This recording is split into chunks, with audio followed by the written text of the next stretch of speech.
Hi everyone, how are you all? I hope you are doing well. Okay, now we are going to learn about another interesting topic. In this video, I want to clarify some basic doubts in electrical. So, இந்த வீடியோல நம்ம எதை பத்தி பார்க்க போறோம் அப்படின்னா some basic conceptsல இருக்கக்கூடிய ஒரு சில டவுட் இருக்கலாம். அந்த டவுட்டை இதில் கிளாரிஃபை பண்ணலாம்னு நினைக்கிறேன். First, what is the difference between EMF and potential difference? EMFக்கும் பொட்டன்ஷியல் டிஃபரன்ஸுக்கும் இடையில உள்ள வித்தியாசம் என்ன? நமக்கு ஆல்ரெடி தெரியும் electric potential, potential difference and EMF. இந்த மூணுக்குமே நம்ம யூஸ் பண்ற நம்ம கொடுக்குற யூனிட் என்ன அப்படின்னு சொன்னா வோல்ட். ஓகேங்களா? இந்த எலக்ட்ரிக் பொட்டன்ஷியலும் இந்த பொட்டன்ஷியல் டிஃபரன்ஸும் வேறு வேறு இல்லை, ரெண்டுமே சேம் தான்.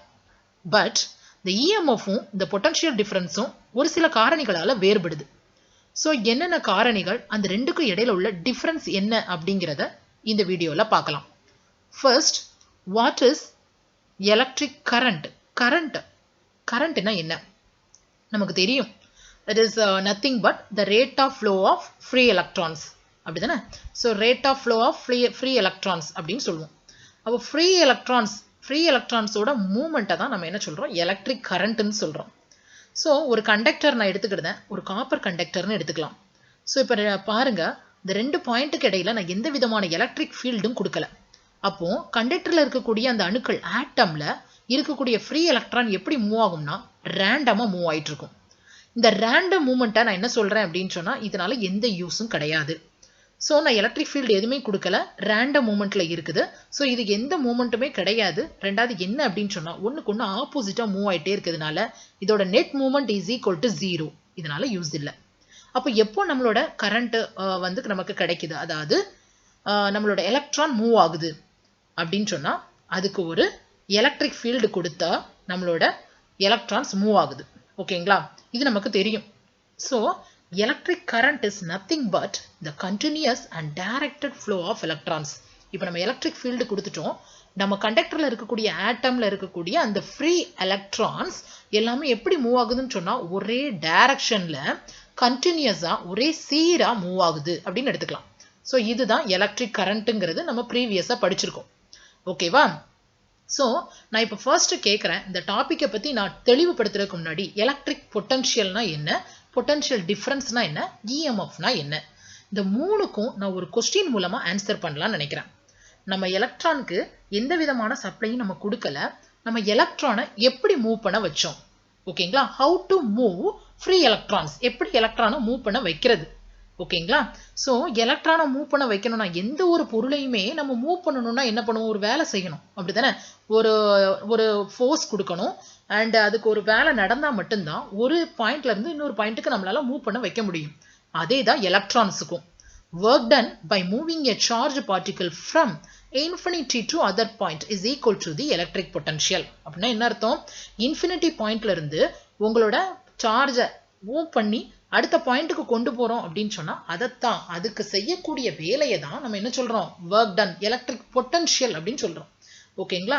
ஸோ இது சர்க்கியூட்ல சொல்லணும்னா எப்படி சொல்லுவோம், amount of work needed to move a unit charge from a reference point to a specific point. Amount of work, எவ்வளவு ஒர்க் தேவைப்படுது, amount of work needed to move a charge particle from a reference point to a specific point.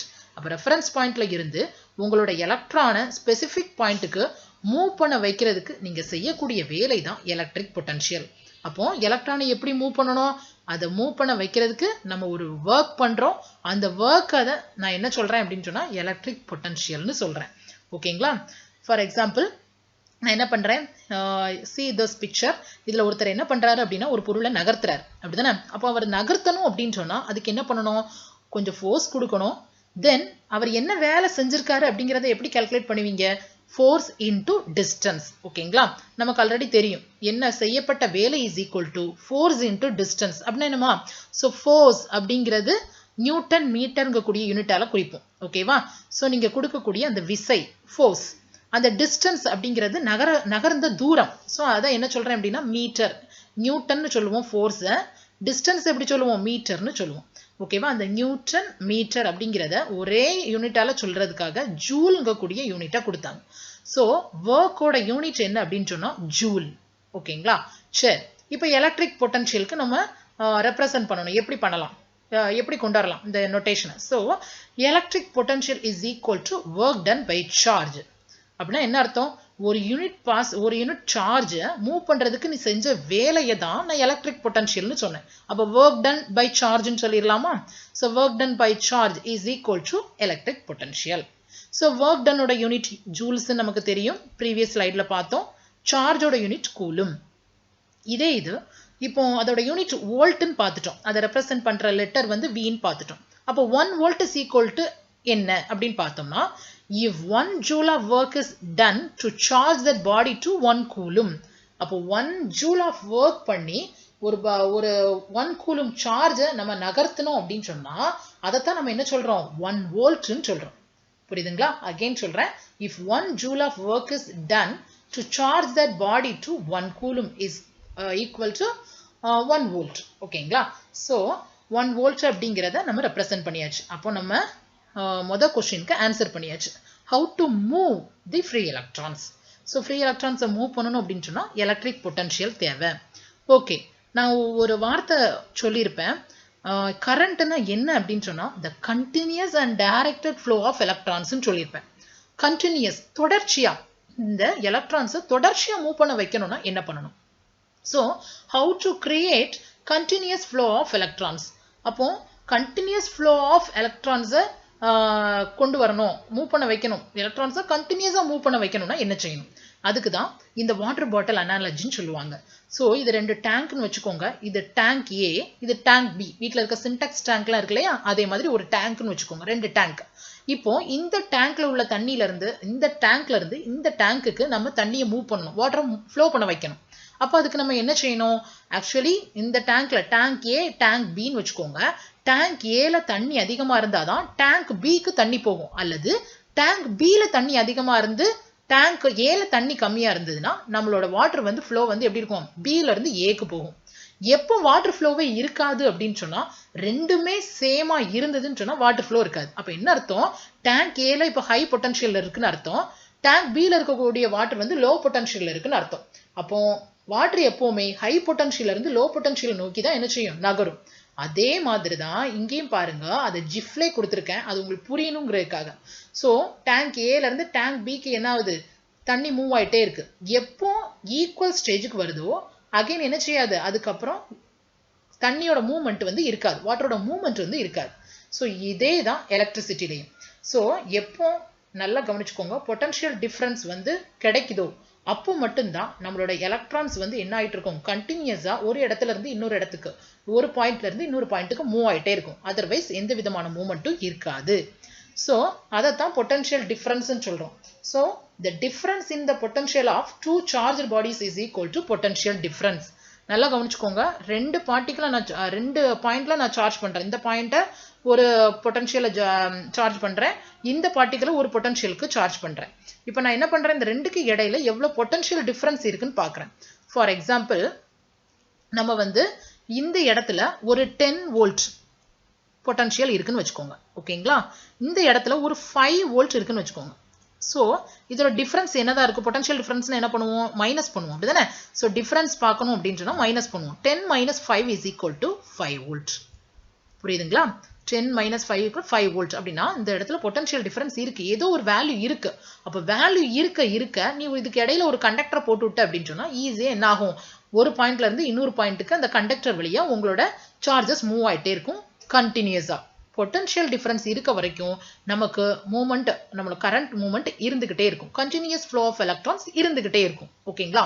So it is represented in volts. எதனால இதை வோல்ட்னு நம்ம represent பண்றோம் அப்படின்னா, so இதுவும் 10 volt, இதுவும் 5 volt. அப்போ 2 பொட்டன்ஷியலுக்கு இடையில உள்ள டிஃபரன்ஸ் தானே பார்க்கும். அப்போ இதோட யூனிட் வோல்ட், இதோட யூனிட் வோல்ட். அப்போ அதோட வித்தியாசம் என்னதான் இருக்கும்? வோல்ட்டா தான் இருக்கும். சப்போஸ் நான் இப்போ வந்து இங்க ஒரு 5 வோல்ட் எடுக்கேன்னு வச்சுக்கோங்களேன். இந்த பாயிண்ட்ல ஏ பாயிண்ட்ல 5 வோல்ட், பி பாயிண்ட்ல அதே மாதிரி 5 வோல்ட் எடுக்கேன்னு வச்சுக்கோங்க. ஸோ 5 minus 5 என்ன கிடைச்சிருக்கு 0 வோல்ட் அப்படிதானே அப்ப 0 வோல்ட்னா அதுல பொட்டன்ஷியல் டிஃபரன்ஸ் என்னல்ல இல்லன்னு அர்த்தம் பொட்டன்ஷியல் டிஃபரன்ஸ் இல்ல அப்ப பொட்டன்ஷியல் டிஃபரன்ஸ் இல்ல அப்படின்னு சொன்னா அந்த இடத்துல கரண்ட் கண்டக்ஷன் இருக்குமா இருக்காது ஓகேங்களா ஓகே சோ இதத்தான் நான் சொல்ல வரேன் அப்ப பொட்டன்ஷியல் டிஃபரன்ஸ் இருக்க வரைக்கும் நமக்கு என்ன இருக்கும் கண்டிப்பா கரண்ட் ஃப்ளோ இருக்கும் பொட்டன்ஷியல் டிஃபரன்ஸ் இல்லன்னா அங்க கரண்ட் இருக்காது ஓகேங்களா சோ இதை எப்படி சொல்லலாம் no potential difference no current ஓகேங்களா சோ இது தெளிவா புரிஞ்சாலே போதும் the potential difference is measured by the voltmeter ஓகேங்களா potential difference என்ன பண்ணலாம் வோல்ட்மீட்டரை யூஸ் பண்ணி நம்ம என்ன பண்ணிக்கலாம் மெஷர் பண்ணிக்கலாம் இந்த இடத்துல பாருங்க இங்க ஒரு சோர்ஸ் யூஸ் பண்ணிருக்கோம் எலக்ட்ரிக் ஃபீல்ட் சோ இது ஒரு பேட்டரின்னு வெச்சுக்கோங்க இது மூலமா ஒரு பல்பை வந்து நம்ம க்ளோ பண்ண விடுறோம் ஓகேங்களா சுவிட்ச் ஆன் பண்ணியாச்சு அப்ப என்ன ஆகும் இந்த ரெண்டு பாயிண்ட்க்கு இடையில நமக்கு பொட்டன்ஷியல் டிஃபரன்ஸ் கிடைக்கணும் அப்ப பொட்டன்ஷியல் டிஃபரன்ஸ் இருந்ததுன்னா இந்த இடத்துல என்ன நடக்கும் வோல்டேஜ் கிடைக்குது கரண்ட்டும் கிடைக்கும் சரியா சோ ஒரு பொட்டன்ஷியல் டிஃபரன்ஸ் கிடைக்குது தென் என்ன அப்படின்னு சொன்னா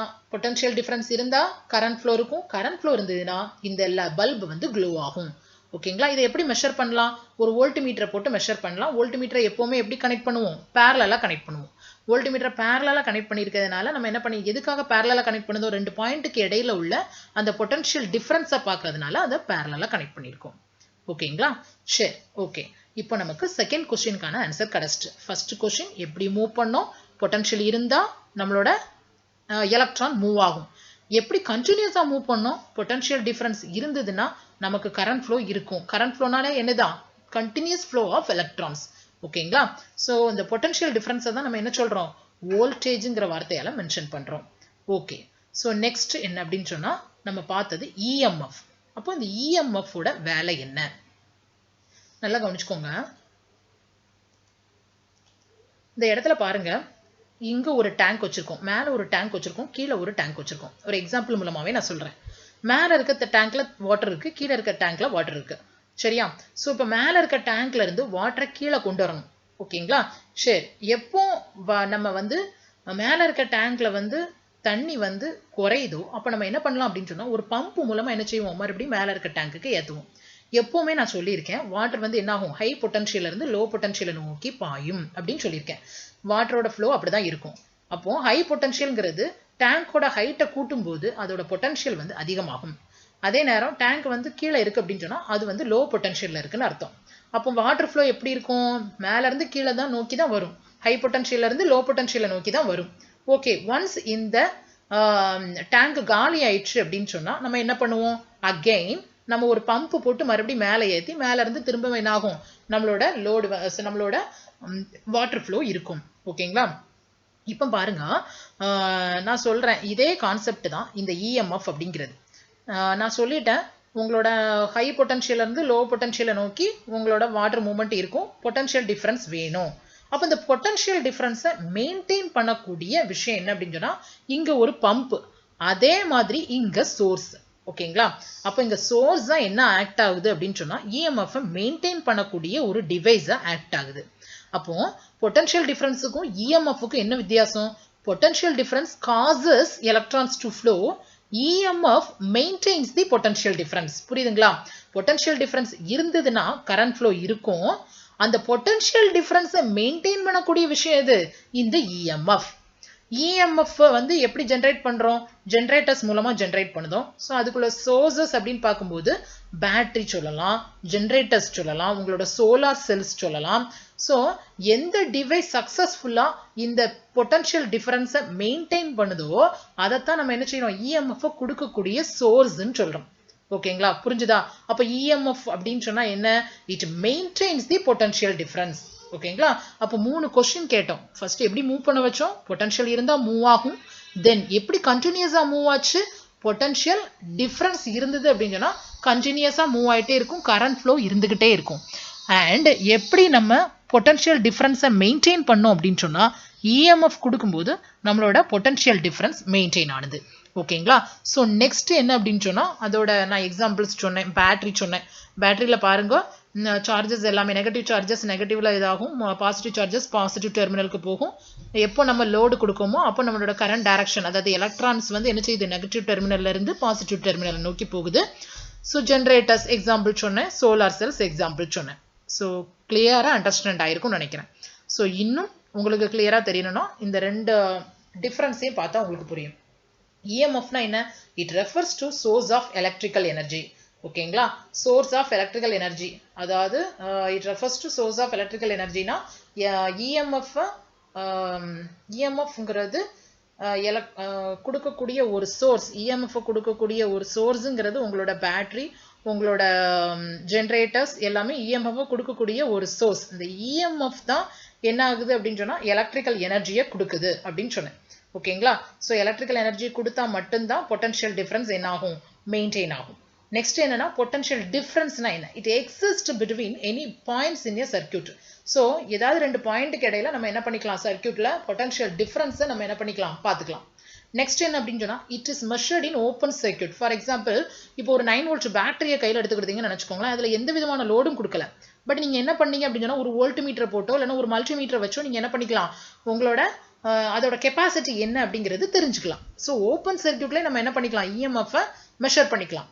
ஸோ பொட்டன்ஷியல் டிஃபரன்ஸ்ங்கிறது என்னன்னா it is measured in closed circuit. Closed சர்க்யூட்ல ஏதாவது ரெண்டு பாயிண்ட்டுக்கு இடையில மெஷர் பண்ணக்கூடிய விஷயம் பொட்டன்ஷியல் டிஃபரன்ஸ். நெக்ஸ்ட் என்னன்னா it is a cause for electric flow, current flow. It is a cause for current flow. Current ஃப்ளோவுக்கான ஒரு காரணம் வந்து என்ன அப்படின்னு சொன்னா EMF. அதுதான் பொட்டன்ஷியல் டிஃபரன்ஸை மெயின்டைன் பண்ணுது.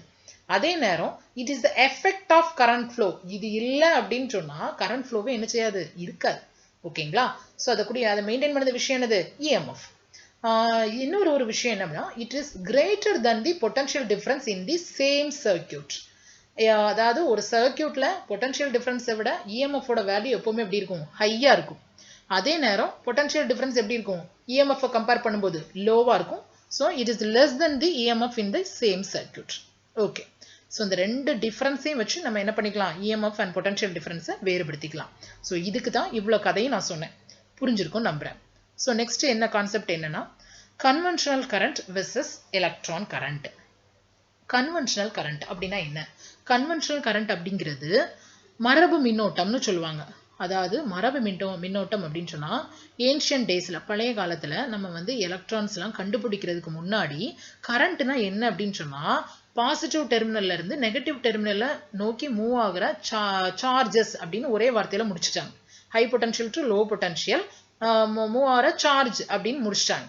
பட் ஆஃப்டர் தட் கொஞ்ச நாள் கழிச்சு தான் நம்ம என்ன பண்ணோம்னா எலக்ட்ரானோட மூவ்மெண்ட் தான் நம்ம வந்து கரண்ட்னே கண்டுபிடிச்சோம். அப்போ எலக்ட்ரான் வந்து நெகட்டிவ் டு பாசிட்டிவ் தான் என்னாகும், எலக்ட்ரான் மூவ்மெண்ட் இருக்கும் அப்படின்னு தெரியும். ஏன், நெகட்டிவ் டெர்மினல்ல வந்து நெகட்டிவ் சார்ஜஸ் இருக்கும். அப்போ எலக்ட்ரான் அது என்ன செய்யும், எதிர்க்கும். அப்போ அந்த நெகட்டிவ் அண்ட் நெகட்டிவ் இந்த ரெண்டுமே எதிர்க்கிறதுனால ஒரு ஃபோர்ஸ் உருவாகி அந்த ஃபோர்ஸ் தான் கண்டக்டர் வழியா என்ன செய்யும், இந்த சர்க்யூட்டை க்ளோஸ் பண்ணும். ஓகேவா, அப்போ நெகட்டிவ்ல இருந்து சார்ஜஸ் எதை நோக்கி பாயும், பாசிட்டிவ் டெர்மினலை நோக்கி பாயும். அப்போ எலக்ட்ரானோட மூவ்மெண்ட் எப்படி இருக்கும், நெகட்டிவ் டு பாசிட்டிவ் அப்படிங்கிறதையே பின்னாடி தான் நம்ம கண்டுபிடிச்சோம். பட் நம்ம சயின்டிஸ்ட் எல்லாமே என்ன பண்ணிட்டாங்க அப்படின்னு சொன்னா பாசிட்டிவ் சார்ஜ் கேரியர்ஸோட மூவ்மெண்ட்டை தான் கரண்ட் அப்படிங்கிறத முடிவு பண்ணி அது ரிலேட்டடாகவே தியரிஸ், அது ரிலேட்டடாகவே சிம்பிள்ஸ் எல்லாமே எலக்ட்ரானிக் காம்போனன்ட்ஸோட சிம்பிள்ஸ் எல்லாமே டிசைன் பண்ணிட்டாங்க.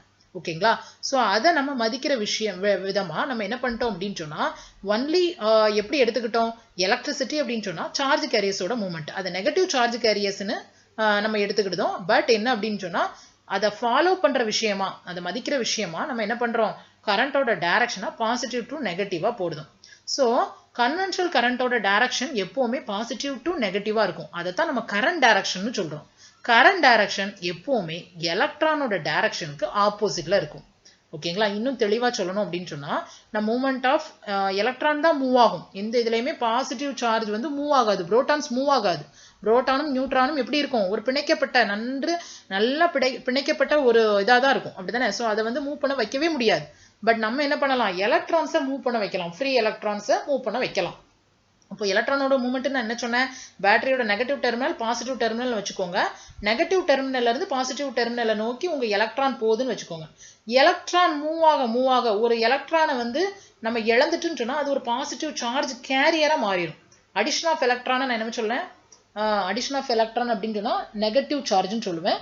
ரிமூவல் ஆஃப் எலக்ட்ரான் சொன்னா பாசிட்டிவ் சார்ஜ் கேரியர்ஸ்ன்னு சொல்லுவோம் இல்லையா, அதே தான் இங்க. அப்போ என்ன நடக்குது அப்படின்னு சொன்னா எலக்ட்ரான் எல்லாம் நெகட்டிவ் டு பாசிட்டிவ் மூவ் ஆகுது. பட் அது வந்து ஒரு தோற்றத்தை உண்டு பண்ணுது பாருங்களேன். அது பாசிட்டிவ் சார்ஜ் கேரியர்ஸ் எல்லாமே பாசிட்டிவ் டு நெகட்டிவ் மூவ் ஆகிற மாதிரி ஒரு தோற்றத்தை ஏற்படுத்துது பார்த்தீங்களா? அதனால தான் நம்ம என்ன சொல்கிறோம் அப்படின்னா பாசிட்டிவ் டு நெகட்டிவ் நம்ம கரண்ட் மூவ் ஆகுது அப்படிங்கிற மாதிரி ஒரே வார்த்தையில் சொல்லிட்டாங்க. ஓகேவா? ஸோ எதுனாலும் சரி கரெக்டு தான். பட் என்ன அப்படின்னு சொன்னால் நம்ம யூஸ் பண்ணுற அனாலஜிஸ், நம்ம யூஸ் பண்ணுற தியரிஸ் எல்லாத்துலேயுமே நம்ம எதை யூஸ் பண்ணுறோம் அப்படின்னு சொன்னால் அந்த ஏன்ஷியன் டெக்னிக்கை தான் யூஸ் பண்ணுறோம். இதனால எந்த விதமான பாதிப்பும் இல்லை. பாசிட்டிவ் டு நெகட்டிவ் உங்களோட பாசிட்டிவ் சார்ஜ் கேரியர்ஸ் மூவ் ஆகிற மாதிரியும், நெகட்டிவ் டு பாசிட்டிவ் உங்களோட எலக்ட்ரான் மூவ் ஆகிற மாதிரியும் நம்ம எடுத்துக்கலாம். ஓகேங்களா? அப்போ எலக்ட்ரான் கரண்ட்னா என்ன? நெகட்டிவ் டு பாசிட்டிவ் மூவ் ஆகிறது எலக்ட்ரான் கரண்ட்.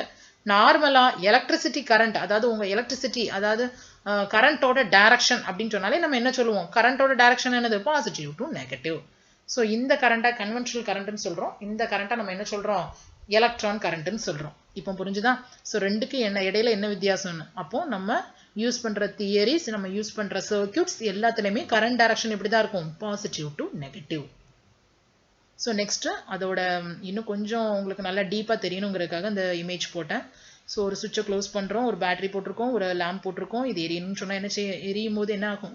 இது க்ளோ ஆகும்போது என்ன ஆகும்?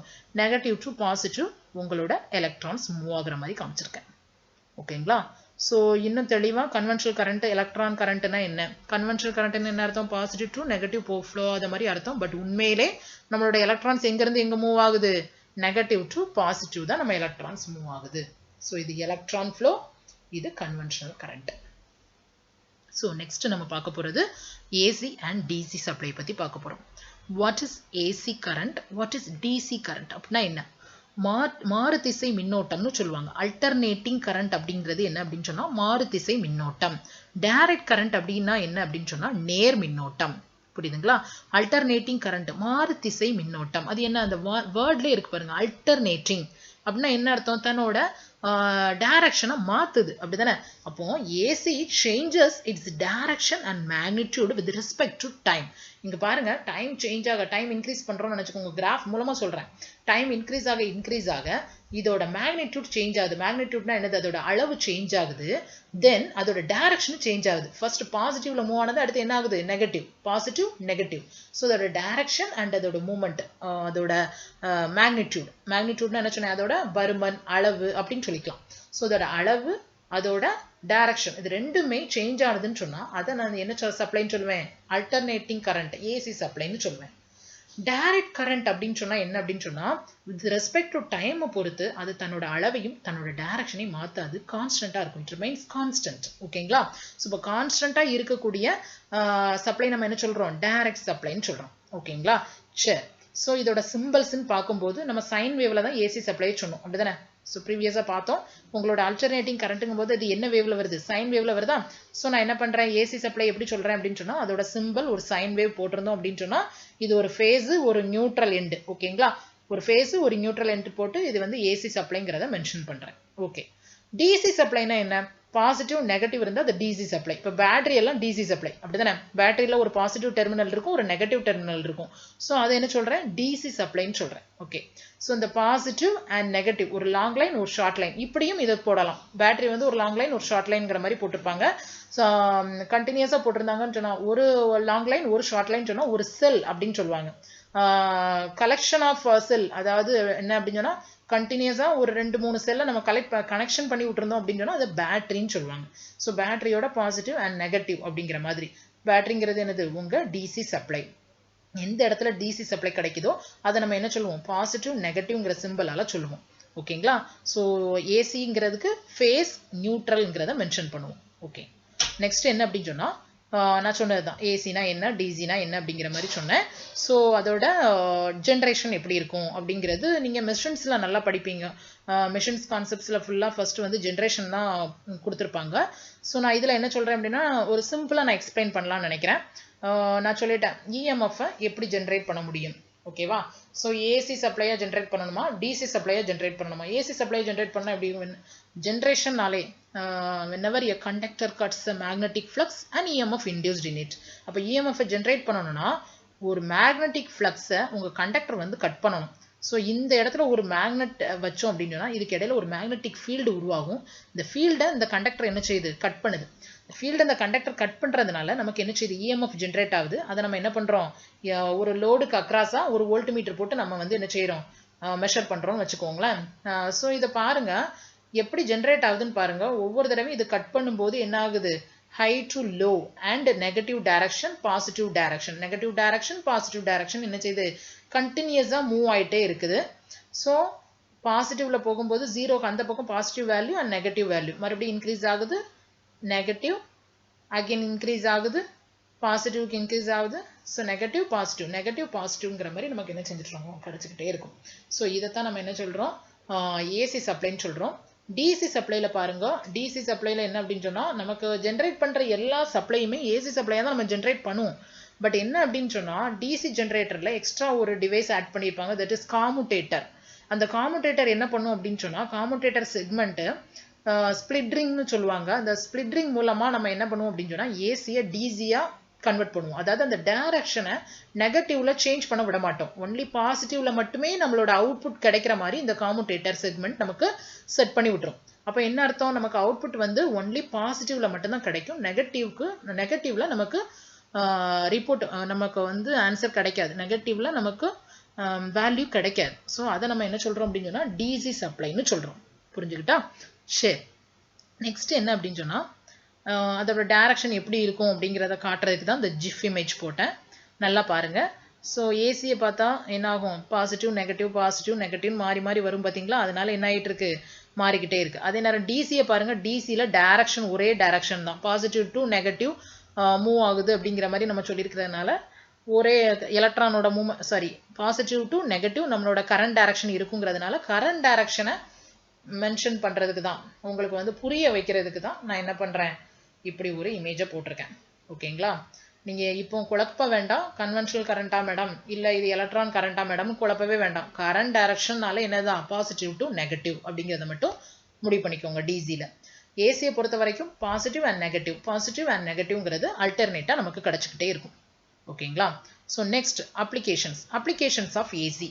ஏசியோட அப்ளிகேஷன்ஸ்னு பார்க்கும்போது எதை சொல்லலாம், நம்ம வீட்டுக்கு வர சப்ளை என்னது, ஏசி சப்ளை தான் வருது. ஸோ ஹோம் அப்ளையன்சஸ் எல்லாமே ஏசியில் இயங்கக்கூடியது தான் இருக்கும். ஃபார் எக்ஸாம்பிள் உங்கள் வீட்டில் இருக்கக்கூடிய TV, fridge, washing machine, iron box எல்லாமே என்னது தான், ஏசி அப்ளையன்சஸ் தான். சரியா? ஏசி யூஸ் பண்ணி நம்ம யூஸ் பண்ணுற அப்ளையன்சஸ் எல்லாமே, எல்லா அப்ளிகேஷன்லையுமே யூஸ் பண்ணுற சப்ளை என்னது, உங்களோட ஏசி.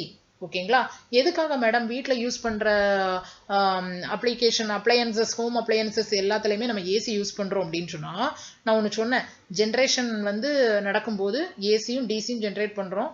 அதில் வந்து ஜென்ரேஷனுக்கு ஆகக்கூடிய காசு வந்து கொஞ்சம் கம்மியாக இருக்கும். அதே நேரம் ஏசி ஜென்ரேஷனுக்கு ஆகக்கூடிய காசு கம்மியாக இருக்கும். டிசி ஜென்ரேஷனுக்கு கொஞ்சம் காசு அதிகமாக தேவைப்படும். So costlier. ஓகேவா?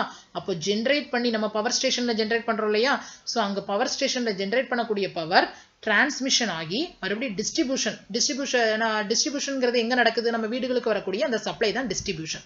அப்போ டிஸ்ட்ரிபியூஷனுக்கு ஆகக்கூடிய இது வந்து காஸ்ட் வந்து ரொம்ப கம்மியாக இருக்கிறதுனால நம்ம ஜென்ரேட் பண்ணுறதே நம்ம ஏசியில் தான் ஜென்ரேட் பண்ணுறோம். அண்ட் அதோட லாஸஸும் கம்மியாக இருக்கிறதுனால நம்ம ஏசியை ப்ரிஃபர் பண்ணுறோம். ஏசியாவே ஜென்ரேட் பண்ணுறோம், ஏசியாவே டிரான்ஸ்மிஷன் நடக்குது, ஏசியாவே டிஸ்ட்ரிபியூஷன் நடக்குது. ஸோ வீட்டுக்கு வரக்கூடிய அந்த சப்ளை ஏசிங்கிறதுனால ஹோம் அப்ளையன்சஸ் எல்லாமே ஏசியில் தான் ஒர்க் ஆகும். ஸோ அப்ளிகேஷன்ஸ் பார்க்கும்போது ஹோம் அப்ளையன்சஸ் எல்லாம் சொல்லலாம்.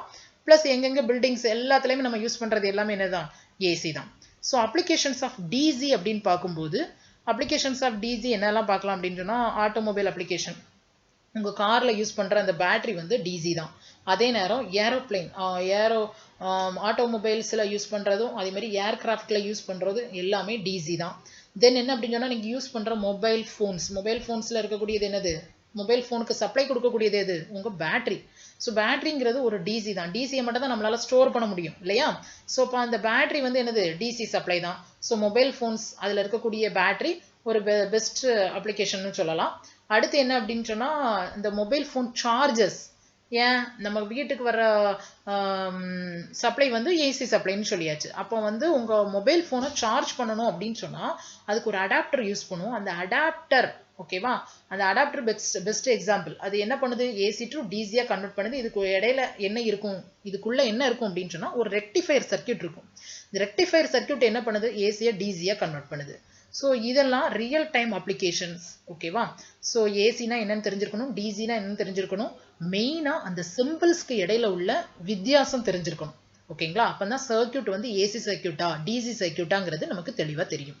ஓகேங்களா. ஸோ ஓரளவுக்கு உங்களுக்கு இருந்த சந்தேகம் எல்லாம் கொஞ்சம் கிளியர் ஆயிருக்கும்னு நினைக்கிறேன். Okay, thank you.